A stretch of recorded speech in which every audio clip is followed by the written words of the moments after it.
Hey guys, this is Neverending Reader. I'm Brittany and welcome to my June wrap-up.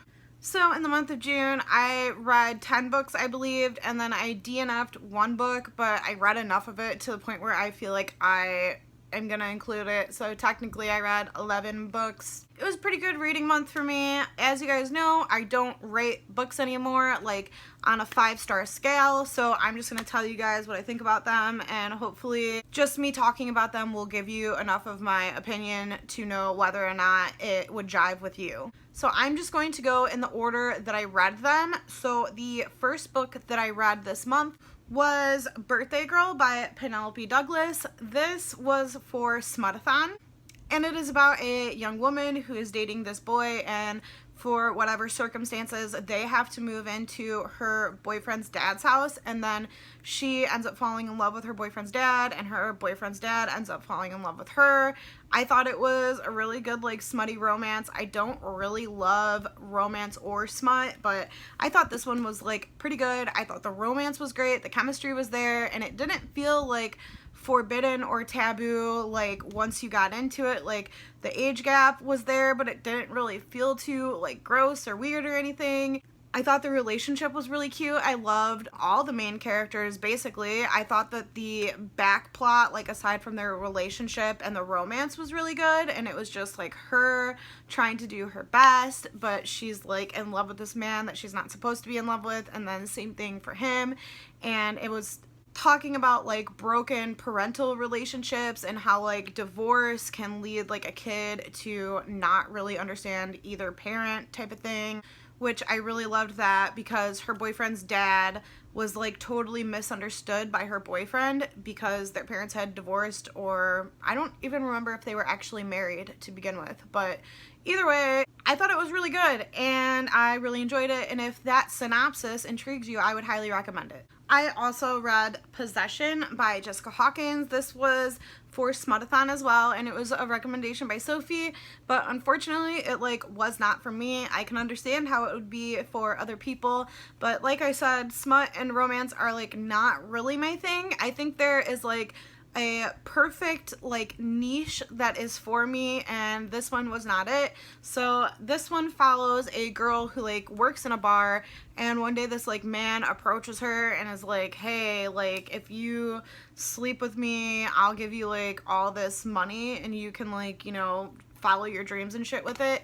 And it was pretty short. It was, like, a short book. There's a lot of smut, but, like, my issue was there was, like, a lot of, like, controlling red flags that, like, give me really bad anxiety. I didn't like that. It, like, freaked me out. So I didn't really like this one, and that sucks, but it's just, like, my own personal preference. I can't do, like, controlling relationships in books. They make me want to vomit. So yeah, didn't love that one, unfortunately. I also read A List of Cages by Robin Rowe. This book made me, like, sob like a baby. I had to continuously keep putting it down because it was upsetting me so bad, but it was just so phenomenal, and there's a lot of, like, trigger warnings for, like, abuse, really bad abuse, like child abuse, and it was just, I don't know, it was really good and really bad at the same time, to where, like, my feels are really upset still thinking about it. So Adam, and he is at the school, and he gets this, like, job with the school counselor, and he ends up finding his, like, old foster brother, Julian, I believe his name was. Yes, Julian. And Julian and him are, like, they have a past together is what I'm trying to say, and Adam is trying to figure out, like, what's going on with Julian, and Julian is just, like, trying to live his life, and he has no parents. He lives with his uncle, and from there, I can't really say too much else, but there is some broken characters in here, and just all the grief, and it made me very, very sad, but I would recommend it with my entire heart. Really love this, really fucking sad, but really good. I also read The Proposal by Jasmine Guillory. This is the book that I DNF'd. I think I got, like, maybe 35-40% into this, and it was a buddy read with Sophie, and I ended up DNFing it, which fucking sucks. It was just, like, a bad book. Like, I don't even know how to explain it. There was, like, no chemistry between the two main characters. So this is about a girl who is at a Mets game, and her boyfriend, like, proposes to her, but, like, he doesn't even know how to like spell her name. They've only been dating for a few months, and she's like, what the fuck? So she's like, no. And then she's like trying to leave because people are like bombarding her and like trying to interview her and shit, and some like random guy like at this game is like, hey, come here, and he like saves her, gets her out of like this bad situation, and then they start like dating. But there was like no back plot to this. Like the only thing that I liked was her friend like made cupcakes, and it was cute. That's pretty much the entire thing that I liked about it. Somebody owned a cupcake shop. It wasn't even the main character. Other than that, the romance was shit. The book was shit. I won't read anything else from this author. Sorry, not sorry. I also read Shadow and Bone by Leigh Bardugo with Sophie. This was as great as it always was. It is a reread for me, but it was not for her. And I forgot like 90% of what was in this book, and I just had a fucking damn good time. I still am like truly in love with the Darkling, but like this second round, I'm feeling like more of a pull towards Mal. I think he's like okay. I don't hate him as much as I did like the first time I read this. I'm not going to go into the synopsis of this just because I have said it on my past like 3 fucking videos, I think. But yeah, just know that I really, really, really loved it. I think I enjoyed it more than I did the first time I read it. So yeah, enjoyed that. I also read The Crush by Sandra Brown. I don't have a dust jacket. My neighbor like lent this to me because she thought I would like it, and I was like, oh, thanks. And so I read it, and like I didn't like it, so I don't know what to say about that. It was really problematic. There was a lot of like slut shaming and just really bad sexism and stuff, and it was just not good. I don't even feel like giving a synopsis for this. It was just bad. It was bad. I'm not going to read anything by Sandra Brown again. I got through this like massive book. Let me see how many pages. 500 pages of this, and I can't believe I did it. I'm going to give it back to her and just like never talk about it again. I also read The Selection by Kira Cass. This is a reread for me. I've told you guys that I'm like complete garbage for this series. It is not written well. It's nothing spectacular. It's just a really fun time. I liked it. I liked it again. Like, I thought the beginning was like a little bit slower than when I first read it, but it's been so many years, and I don't know, it like held true, and I still really like it. So this is about a girl named America, which like I can't stand that name, and she is like living in poverty. So like they have like a caste system, and she's like kind of at the bottom, and one day she like enters in to become like a princess in this like bachelor type competition for Prince Maxon, and she goes there with like, I think it was like 34 other girls to like compete for his love and all that shit. I don't know. It was a good time. I really liked it. I would recommend it to anybody who wants like a quick, fun read. I really fucking liked it. I also buddy read An Anonymous Girl by Greer Hendricks and Sarah Pekkanen with Sophie, and we read these authors' first book, The Wife Between Us, a few months ago, and it was real bad, guys. It was real bad. It was bad time. It was one of the worst thrillers I ever read. There was no plot twist. I don't understand why people liked it.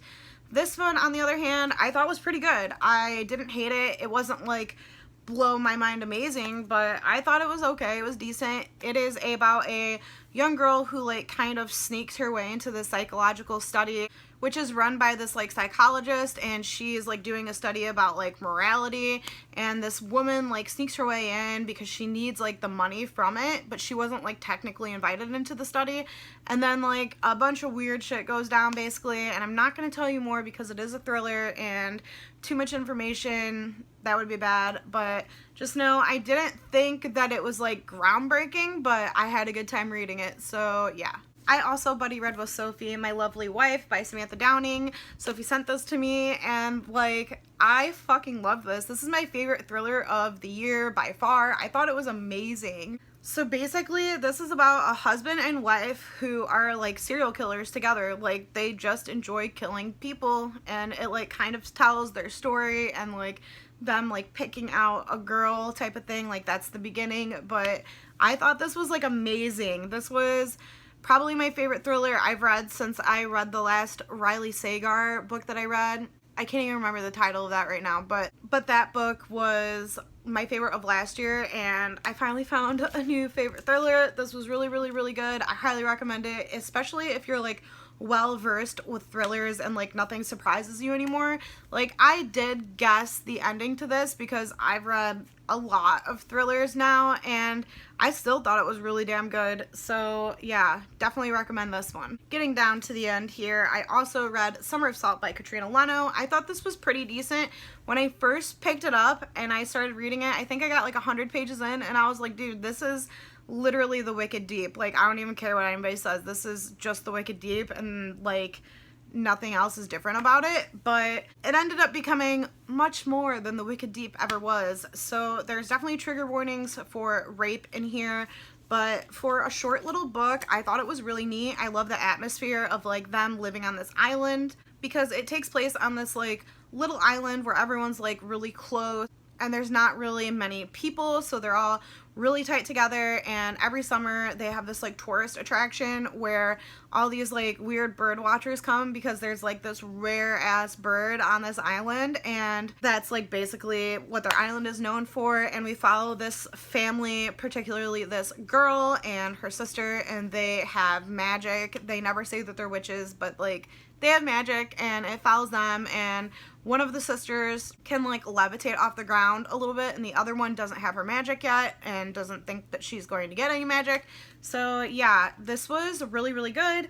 I thought it was much better than the Wicked Deep. So if you've read the Wicked Deep and you start reading this and you're like, wow, this is the same book, it's not.